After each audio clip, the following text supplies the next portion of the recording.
এই যুদ্ধটা president Trump যেভাবে ইঙ্গিত দিচ্ছিলেন যে অন্তত 2 সপ্তাহ 3 সপ্তাহ থাকবে, এখন পর্যন্ত লক্ষণ কি এই যুদ্ধটা আর কতদিন স্থায়ী হতে পারে? এটি হচ্ছে প্রথম জায়গা। দ্বিতীয়ত হচ্ছে আপনি যদি গতকালকে থেকে দেখেন তাহলে দুই পক্ষেরই মানে ইসরায়েল, মার্কিন যুক্তরাষ্ট্র কিংবা ইরান, তাদের টার্গেটটা চেঞ্জ হয়ে গেছে। সবগুলো হচ্ছে জ্বালানি ক্ষেত্র, তেলের খনি, রিফাইনারি, সেখানে আক্রমণ হচ্ছে। আজকে ইরানও বাহরাইনে আক্রমণ করছে, আর ইরানের 30টার মতো এরকম আপনার রিফাইনারি বা তেলের খনিতে হামলা হয়েছে। ফলে এইটা একটা মানে আর ইরান ইসরায়েল যুক্তরাষ্ট্র যুদ্ধ থাকছে নাকি এটা আসলে সবার যুদ্ধ হয়ে যাচ্ছে সাফারিংয়ের দিক দিয়ে? ধন্যবাদ। দুটো খুবই জটিল প্রশ্ন। কতদিন? এই প্রশ্নের উত্তর ডোনাল্ড ট্রাম্পের কাছে নাই, নেতানিয়াহুর কাছেও নাই, এখন মোস্তফা খোমেনির কাছেও নাই। কেন নাই এটা আমি বলছি। এটা প্রথম কথা, এই যুদ্ধটাতে তিনটা পার্টি। একটা হলো মার্কিন যুক্তরাষ্ট্র, একটা হলো ইসরায়েল, আর একটা হলো আপনার ইরান। ইসরায়েলের মোটিভ ইজ ভেরি ডিফারেন্ট। তার দরকার হলো যে ভেরি ফ্র্যাগমেন্টেড ইরান, যেটা খুব উইক একটা ইরান, এবং এই উইক ইরানের কি ফরম্যাট হবে না হবে সেটা নিয়ে তাদের কোনো গেম প্ল্যান নেই। আলটিমেটলি অবজেক্টিভটা হলো এটাকে উইকেন। আর মার্কিন যুক্তরাষ্ট্রের অ্যাপ্রোচটা ছিল ডিক্যাপিচুলেট করা। না, ডিক্যাপিচুলেট করা মানে হলো যে টপ টিয়ার লিডারশিপকে সরিয়ে দিয়ে শেরিফ না। And let the country run, which was the Venezuela model.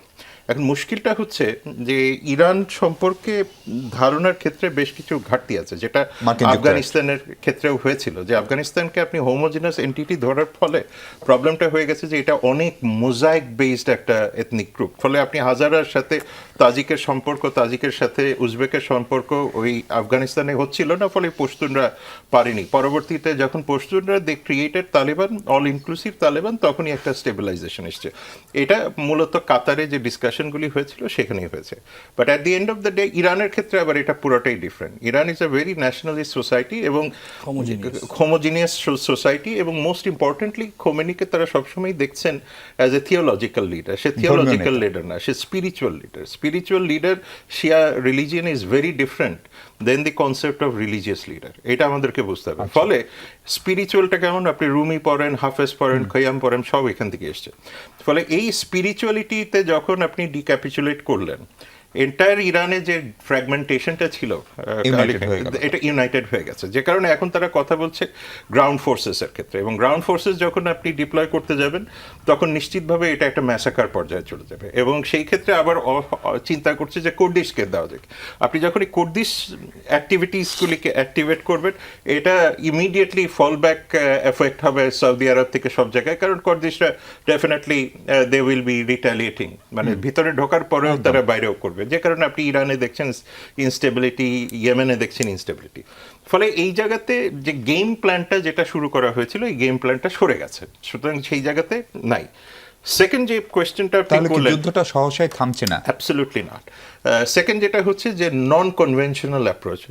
12 দিনের যে যুদ্ধটা হয়েছিল গত বছর, সেইখানে জুলাই। ইরান টেস্ট করেছে তার মিসাইল ক্যাপাসিটি, এবং সেইখান থেকে সে এক্সপেরিমেন্ট করে ম্যাপিং করেছে কোথায় কি হচ্ছে না হচ্ছে, এবং ইসরায়েল সেটাকে রিটালিয়েশন করে তারও একটা এক্সপার্টিস। এখন ইরানের ক্ষেত্রে খুব স্বাভাবিকভাবেই যে টেকনোলজিগুলি ইউজ করা হচ্ছে সেগুলি হলো লো কস্ট হাই ইম্প্যাক্ট।